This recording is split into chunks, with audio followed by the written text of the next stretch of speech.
Would you be the jerk for not inviting your closest friend to your wedding? We'll get into that in a bit, but first, am I the jerk for refusing to plan my wife's birthday dinner around her family? My wife, 26-year-old female, is the baby of her family, and her birthday has become a bit of a sore topic for her. Ever since she was little, she was asked to accommodate for her family when it came to birthday meals. Her brother-in-law, married to her oldest sister, who's been around since she was 2, has Crohn's disease, and of course they have dietary restrictions due to this. But my wife is the only person in her family who has to sacrifice for this. My father-in-law only likes steak and potatoes. He's very strict with that and despises weird but exotic food with weird sauces. And my wife is expected to accommodate to him as well. My mother-in-law is huge into salads, but like her husband doesn't like exotic veg, aka Asian veggies, my wife is expected to accommodate for her as well. Neither of the parents like spicy food or foreign foods. My sister-in-law, not the one married to the brother-in-law with Crohn's, doesn't like heavy food.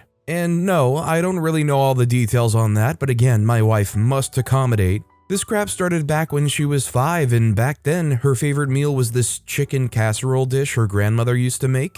My wife remembers her parents asking if they could have steak and salads with soup for her birthday dinner instead of the casserole, because everyone else would struggle to eat. She was upset, and they saw that, and she remembers a little pressure being added. And she agreed, and almost identical conversations happened every year after that. When she got older, they were all doing dinners in a restaurant for birthdays, and my wife could never have either of her favorite places. She had 2 choices total, and those 2 were the ones that could accommodate everyone else's food requests, and she never got to have a meal she loved on her birthday. I've known my wife for 9 years now, and I've witnessed it year after year, and she's lost a joy or interest in her birthday. So this year, I decided that I was going to take over planning her birthday celebration, and I chose her favorite restaurant. Our friends and my family all say they will come, but my in-laws have complained about the restaurant of choice. I told them the venue had been booked, and we will understand if they can't come.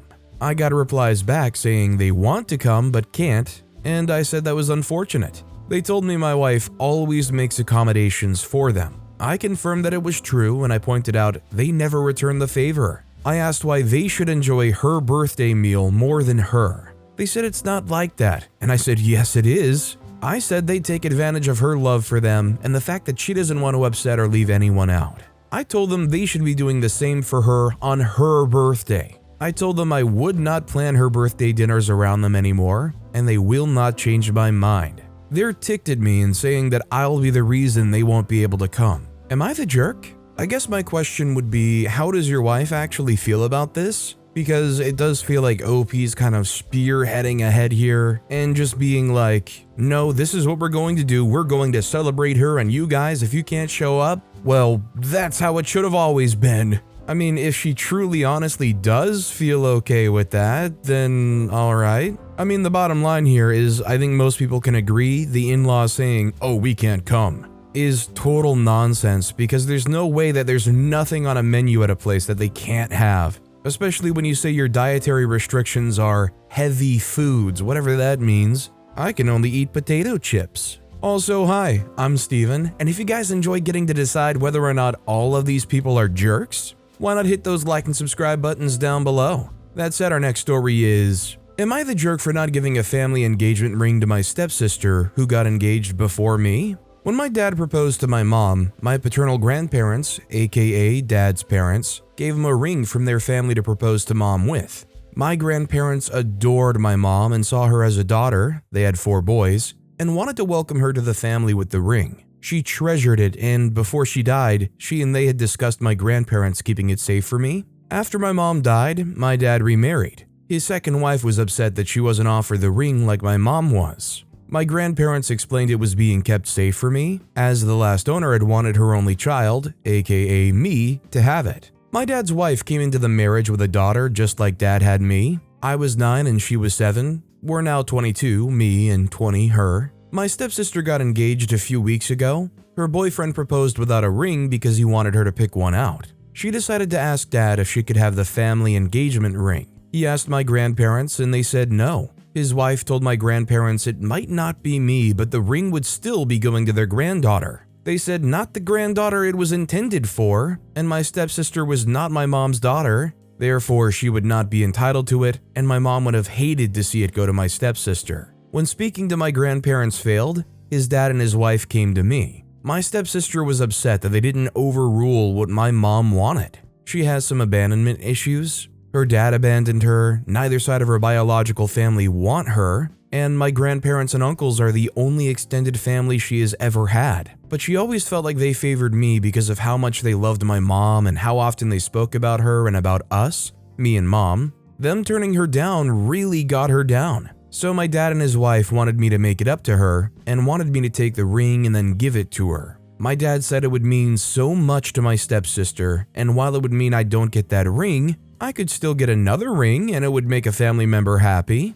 His wife said that they had both lived in my mom's shadow from day one, and this could be a time where they're not treated as secondary to my mom. She said her daughter always adored me and never saw me as a stepsister, and it hurt her that I never saw her as a sister. She said I could do this and make her feel loved like she deserves. I refused to give my stepsister the ring, and my dad and his wife told me I was being selfish and hurtful. Am I the jerk? I think OP through and through is not the jerk here. The bottom line here is OP's stepsister and anybody on that side of the family has no lineage to that ring. There's no connection going on here. I don't know why they're so invested in getting that ring. If anything, this just screams of like a family being insecure across all of them and wanting to have one way to feel like they've won up somebody who's dead and gone. OP is not the jerk. Our next story is, am I the jerk for not allowing my ex-girlfriend to meet our son after she abandoned us? When I was 21, I met this girl Linda in college. We started dating, and after a year, she accidentally got pregnant. I felt I was too young to be a father, but decided that if she wanted to keep the baby, I would have taken care of them. She changed her mind a dozen times, but in the end, she decided to keep the child. So I did what I had to do. Our families weren't rich, so I left college, found a job, and started preparing for the child. My son Leo was born in June. I worked impossible hours, spent whatever was left of my time taking care of Leo, and my mother spent a lot of time at our apartment to help taking care of Leo. Linda's parents did basically nothing. They told me in my face that I was not welcome in their home, and they spent a total of 2 hours with Leo in the months following his birth. When Leo was 7 months old, Linda bailed on us. One day she called my father to come help taking care of Leo. He went to our apartment, and she wasn't there. Leo was sleeping in his crib, and Linda's belongings were gone together with the money left in the house. I tried contacting her and going to her parents' home, but they weren't there, and she never answered the phone. It's been 11 years since then. Now it's just me, Leo, and my father. My mother unfortunately passed away last year. Despite all the problems we had, Leo's grown up to be an amazing, cheerful, and smart kid. He is my pride and joy, and I will do anything to protect him and make him happy. He doesn't remember his mother. A few weeks ago, Linda showed up at my door in the middle of the day. She asked to talk, and I reluctantly agreed. To sum it up, what she said, she's sorry for what she did and wants to be a part of Leo's life again. I told her no. She begged and then said some unkind things about me as a person when I refused again. I told her I do not care what she thinks. Until Leo is old enough to make a choice, she will not see him. After he's old enough, I'll tell him the truth, and he'll decide on his own accord what he wants to do. Since, unfortunately, we live in a small town where rumors spread rapidly, I'm now being judged by some neighbors for my reaction. I don't think I'm in the wrong here, and my family agree with me, but I guess another opinion would be welcomed, since I'm basically going crazy, so here I am. Am I the jerk? I think the tricky thing here is Leo's what, almost 12, if not already? I'm no expert or not, but deadbeat mom or not, when do you kind of confront your son with this truth? I mean, obviously you don't want them to spiral. You don't want it to affect them when they're growing up so positively right now. But at what age does it become appropriate to be like, hey, your mom does want into your life, for whatever reason, may not even be wholesome, and at what age do you become the jerk for withholding that? Our next story is, am I the jerk for firing our family therapist after she asked for tips? My ex and I have a 12-year-old boy who's going through some things. We found a therapist and we've been seeing her for a couple of years. It hasn't been life-changing for me in any way. In fact, it became more of a pointless chore like making your bed or folding your underwear. I might have gotten a few things out of it but would not do it again. A few weeks ago, I told our therapist that it's bizarre to not have to worry about money for the first time in my life. I make good money and don't have many bills. I'm saving like $1,000 a month. Last week, the therapist asked me if I could start making a co-payment. I don't have a co-payment because my insurance covers 100% of therapy sessions. I explained that to her. She said that was true, but maybe I could start paying like $20 cash because she's not making a lot of what my insurance pays her, like a tip. I was at a loss for words. I said, and I suppose this has no relation to my telling you that I had disposable income from a few weeks ago? She said, of course not. It was like she was asking for a raise. I said I'd think about it. I found nothing about tipping your therapist. I talked to my ex and said I was firing the therapist. She told me not to throw away 2 years of work, and I said this therapist tried taking advantage of me. She offered to pay, and I said I'm not stopping you, but I'm not doing the sessions anymore, and neither is our son. The trust I had in our therapist is forever broken. I left a voicemail and text message explaining we weren't in need of services anymore. I haven't heard back. Guess what? Our lives didn't fall apart, and the therapist replied that I totally misunderstood this whole tip thing. Yeah, I'm sorry, but this is just completely inappropriate for your therapist to ask, and even if like in some reality it wasn't inspired by the fact that OP was like, for the first time in my life I have disposable income, it still would be an inappropriate thing to ask your client, and especially with the timing, it does feel like they're processing the information you give them and running it through a filter to see how can I take advantage of this. Can any of this apply to me? It makes you feel like this therapist has the ability to process the information you're giving them in a whole non-professional way. And that's the main reason why OP, and if I were in OP's shoes, I'd fire this therapist out of a cannon. I would say highly consider reporting that behavior. You're never going to make a client feel safe and secure asking them for a $20 bill on the side. Our next story is, am I the jerk for not telling my girlfriend that the gem I gave her was fake? I, 26-year-old male, have fake gems made of glass on my desk for decoration. They all look real, and my girlfriend saw them and asked me if she could have one. Not really thinking about it, I said yes, and we went on with our night. When she left, she took one of the gems with her, and a few hours later called me to yell at me for not telling her the gems were fake. I asked her why it mattered, and she said she tried to sell it, and the buyer told her it was fake. I told her I didn't think she would sell it, so I didn't think to tell her it was fake, but she called me a jerk anyway. So, am I the jerk? I don't think OP's the jerk here. I'm just curious why they had these gems on their desk. What are you doing, playing Thanos? She just walked up to you and said, hey, can I have one of these? You said, yeah. She's the one who didn't inquire about it, didn't do their research. And honestly, if they walked up to say, hey, can I try to sell one of these? Your answer probably would have been different. This next story is, am I the jerk for refusing to stop spoiling my daughter? Me, 45-year-old male, and my ex Haley, 40-year-old female, split up amicably because she came out as a lesbian. She's now married to Jane, 41-year-old female, and they have 2 daughters together, Rose and Mel, 14 and 10. Me and Haley also have 50-50 custody of our daughter Anna, 17. Now, to start, every person involved in the story, except possibly me, is an amazing person. I truly love Haley and her wife and view them as dear friends. The issue, however, involves the amount of money I spend on my daughter Anna. I'm fairly well off thanks to working for years on my business, and I like to buy my daughter the best of the best. She is also not bratty and doesn't act spoiled. She always shares the stuff that I get her, designer bags, dresses, tech, even her new car, with her stepsisters, and they have an amazing relationship.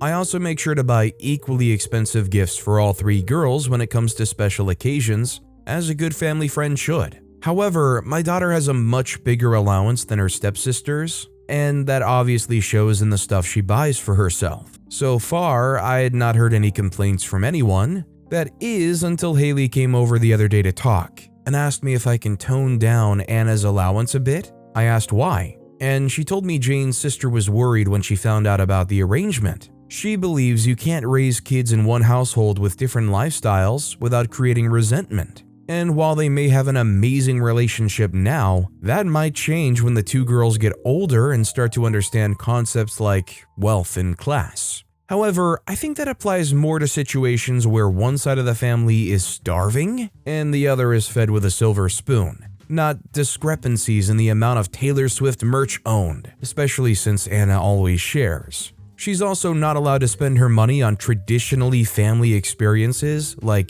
Disneyland or trips without offering it to the girls too. And frankly, I worked hard for my money and shouldn't be obligated to consider the impact on another family's dynamic before spending it. But on the other hand, I'm worried about what if Jane's sister is right, and if this could be planting seeds of resentment. If that's true, I'd rather my daughter have a better relationship with her sisters than a larger allowance. Am I the jerk if I refuse to stop spoiling my daughter? Please be brutally honest. I just can't blame OP. I think if it's your daughter, just your daughter, and you have the money and the desire to treat them, you can't just go your life being like, well, they're in a situation where other people are gonna be a little bit more jealous. I say cherish and treasure your daughter and treat them to the life that you want to give them. If those kids grow up jealous or having resentment, it's on them to grow up and process and understand that the situation is just different, that there is no concept of unfair in that circumstance. Our next story is, am I the jerk for not wanting to cancel my wedding after my grandfather's death? My fiancé, 27-year-old male, and I, 26-year-old female, are getting married next Saturday. 3 days ago, my grandfather passed away. My grandmother, mother, siblings, and other family members are devastated. The problem is, I'm really not. I shed a few tears, but truth be told, my grandfather was kind of a jerk, and we didn't have the best relationship. He wasn't that great of a husband either. I know for a fact some members of my family share this sentiment, even if they won't say it out loud. If the shoe was on the other foot, I don't think he would cancel an important event for me. My mother saying I'm not thinking right, and to keep her and grandmother's feelings into consideration, but I don't really care. I'm dying to marry my fiancé already. I just feel like it's our time to do this. If I cancel, we'd also be losing a ton of money on deposits we've made. Venue, catering, etc. The funeral's going to be on Wednesday, so 3 days before our wedding. I've heard whisperings of family members saying they'll no longer be attending the wedding, which is kinda hurtful. So, am I really gonna be the bad guy for this? I understand that they're grieving, but when you've spent so much time and money locking this in, grief or not, you can't just upend it and move it. Maybe if everything was able to be refunded and moved, but that's just not realistic, right?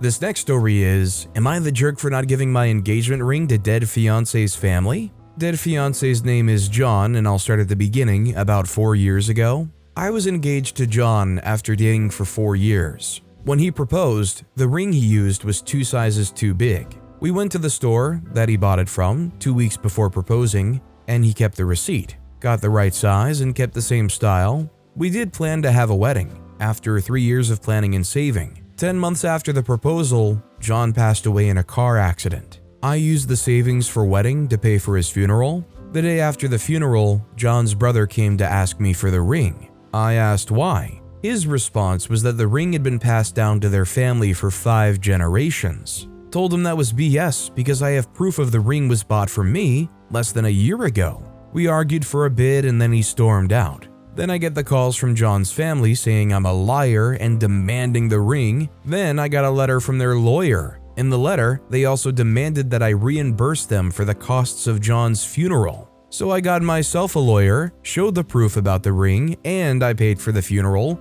in court, and I won. I thought that madness was over until John's sister recently started messaging me. She and her boyfriend are engaged but haven't gotten a ring, and she wants John's ring. After I said no, she went crazy and messaging non-stop demanding. I've blocked her over and over, but she finds a way around it. I was having brunch with my friend. My mobile was on the table. A message from my sister popped up and my friend saw it. My friend knows about everything. Before my sister's first message, I explained about her messages. Friend believes I'm the jerk and I should give her the ring. She told my other friends and they're all saying the same things. Now I'm doubting myself. So am I the jerk? How in the heck did your friend hear the details of what went on and said to your face, "Oh yeah, you're the jerk, you should give her the ring." In what reality, what planet are they living on in which they think OP's the jerk here? Everything OP shared about their friends and their friends' friends has just got me so irrationally upset, almost to the point where I feel like it's a bait post. Something that is so unreasonable that it just makes you stop and go, how are they seeing it so wrong? OP is clearly not the jerk. And honestly, I would say get a restraining order. This next story is, am I the jerk for refusing to feed my husband's nieces and nephews? I, 26-year-old female, have been with my husband Caden, 26-year-old male, for 8 years. And we've been married for 4. We have a 2-year-old together and we're expecting baby number 2. My relationship with Caden's brother and sister-in-law has never been great. She got really weird around me pretty quickly and things soured from there. Caden told me his sister-in-law was jealous of the fact I hit it off so well with his mom and sister, but especially his sister, and that his brother had always kind of followed his sister-in-law's lead. Seems his sister-in-law was around the family since she was a kid, and she and my brother-in-law have been together since high school. She always thought that she would be like the second daughter for the family, but sister-in-law and her have always clashed a little and were never tight. Caden has been great about standing up for me when needed, and he has shut down the sister-in-law on more than one occasion when she was being rude.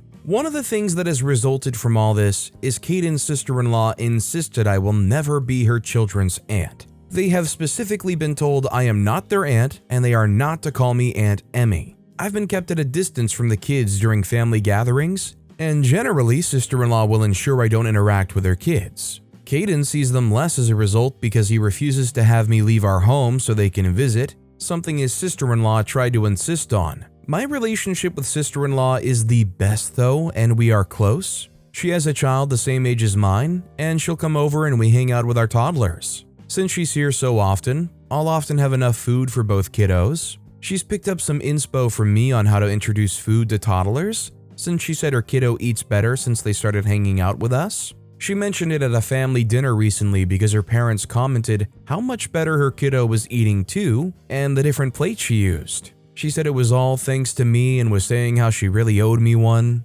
Caden's sister-in-law asked why she hangs out with me so much and never spends time with her. It brought up some of the underlying issues simmering around between us. She then asked why I never do that for her kids and why I'm not sharing my vast knowledge with her. Caden jumped in and said she had made her feelings clear about me and has ordered me to stay away from her kids. So how am I supposed to do any of that with her or them? The very next day, she asked if the kids could come over for lunch, and I said no. She asked about some other day, and I said no again. She then told me I was a butt and excluding her kids. I told Caden what happened, and he talked to his brother, or more like fought with him. I do feel kind of bad for the kids and would love to get to know them better, but I don't trust their parents in any of this. Am I the jerk? Man, it's really conflicting because in OP's situation, you want to have like a bond with those kids, you want to be able to hang out with them, but when they're finally giving you the green light only after having this blow up over this dinner, you're just left feeling like it is not being done for the right reasons. And like it's not a wholesome or sustainable thing. And I bet OP's probably also feeling like they're going to come over and still be just as controlling, right? I don't blame OP for putting their foot down here. I'm just sad those kids are getting yanked around as a result. Our next story is, am I the jerk for laughing when my son's mom asked for money? I share custody of my 8-year-old son with his mom. Neither of us pay nor receive child support. We are responsible for paying certainly for things. It was signed off by me, her, and a judge. My ex Rachel has now been complaining about her finances and how she's struggling despite having a good job. Everything is expensive and there's always a bill. I told her she's not the only one with financial problems. She then asked me for a couple of $100 a month to alleviate her finances. I said absolutely not. Just because I can get overtime does not mean I'm going to use it, give her the money, and spend less time with my kid. I asked her why can't she get a second job.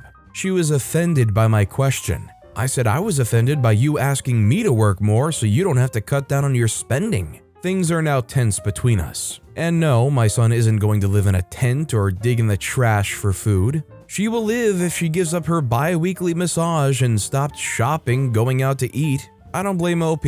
As long as the kid is being taken care of, then really anything else is not OP's responsibility or care. And even in classic cases of child support, it's child support, not spouse support. Our next story is, am I the jerk for bailing on my best friend when she scheduled her surgery on my birthday and wouldn't reschedule after I asked her to? So me, 38-year-old female, and my BFF, 39-year-old female, have been friends for 26 years. We've had similar medical issues throughout our lives, and I suggested a surgical procedure I'd done, and her doctor agreed that it would benefit her too. So she gets scheduled and told me it was scheduled for my birthday. I was shocked but kept my cool, and I politely asked her to reschedule for another day. This was told to me on July 17th, 2023. My birthday is October 16th. There was more than enough time to make arrangements for another day. She said she needs me to take care of her after surgery, but I have annual birthday plans with my family who are coming into town, specifically for my birthday.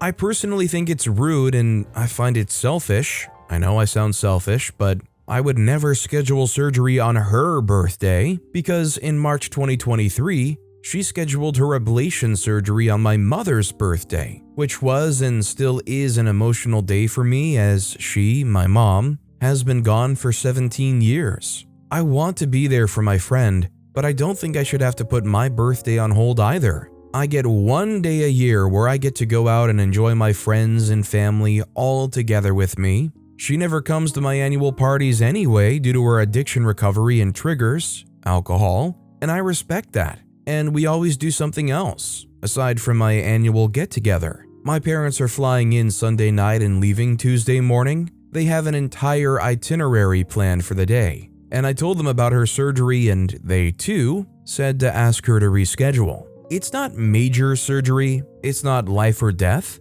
It's a common female procedure that can be pushed back a week. I have no issue helping her during her 6 to 8 recovery period, but why didn't she reschedule? Why is she like this? So, am I the jerk for not being there on her day of surgery? It's completely understandable for OP to say, I won't be able to come on this day because it's my birthday. Where OP maybe the jerk is saying, you need to reschedule, I don't understand why you can't reschedule. At the same time, the friend is also the jerk. At the same time, if the friend even remotely suggests that OP give up on their birthday plans to come support them in the surgery, they're also the jerk. So kind of a bit of both sides maybe? Our next story is, am I the jerk for asking a disabled person to touch their mobility aid? I, female 22, have a service dog for fainting episodes. My dog is basically my medical equipment, since he alerts when he senses an oncoming episode and either breaks me out of it or keeps me safe during it.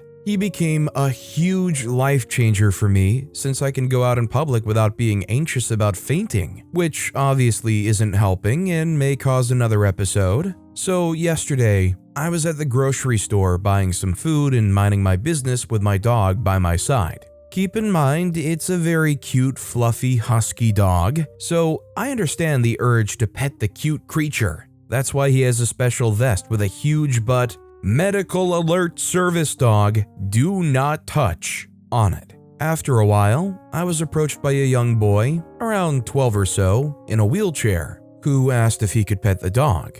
I politely declined, saying that the doggo is working, and I'd rather not have strangers disturb the working process of my medical equipment. He insisted, and I declined again. Then his mother approached us with the same question. I was already getting ticked, and so I snapped and told the boy that he can pet my dog only if I can pet his wheelchair. His mom got annoyed, saying that it's weird to touch others' medical equipments, and I snapped and said, yes, that's the freaking point. She called me a jerk and left. In all honesty, I don't think that I'm the jerk, but I'm interested in whether it was a jerk move to get rude and ask to touch a very personal thing in response to being asked to let them pet my service dog. So 100%, I don't think OP's the jerk here. It wasn't that they actually wanted to pet the kid's wheelchair, it's just they wanted to show to them how ridiculous their request was. It's just they were too dense to understand. It's honestly incredible the things service dogs can do, but man, do I not envy the people who have these dogs for very legitimate reasons, who are literally on the job making sure if something happens, you're going to be protected within reason, and still have to worry all the time about other people running up to grab the dog, pet the dog, when really they're there to try to make sure you survive. But with that being said, that's all the time we have for today. Now, if you want to hear another absolutely crazy Am I the Jerk Here story, check out that video on the left. Or if you missed my latest video, check out that video on the right. That said, I'll see you all next time with some more stories.